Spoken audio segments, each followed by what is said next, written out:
Siz ham mana shunday qarsildoq kimchilarni tayyorlashni istasangiz, hozirroq retseptni yozib oling. Bizga kerak bo'ladi piyoz. Piyozni keraksiz joylarini yaxshilab olib tashab, keyin ularni top-toza qilib yuvib olamiz.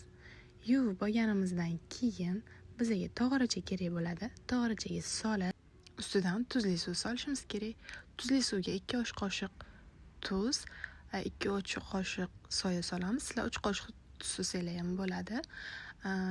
Yaxshilab aralashtirganimizdan keyin piyozlarni ustidan quyib olamiz. Piyozlarni yaxshilab tog'orachaga botirib, ustidan tarelka yopib qo'yamiz va yarim soatga marinovkaga olib qo'yamiz. Endi bizga unli massa kerak bo'ladi. 2 stakan suv, 2 osh qoshiq un.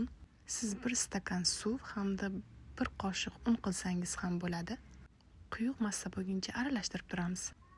O'rtacha kattalikdagi piyozni blenderga solib, 10-15 dona zobchik chesnok solamiz.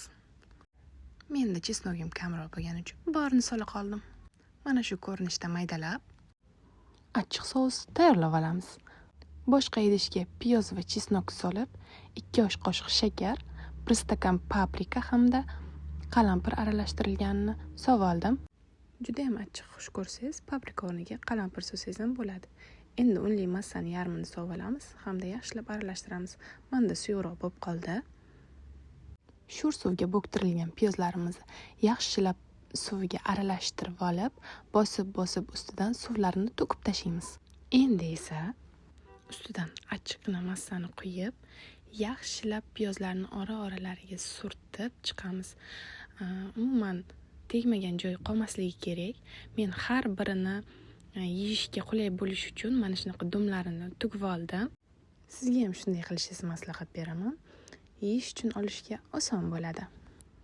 Keyin ularni qopqoqli idishga solib oldimda 2 soatga olib qo'ydim. 2 hours later.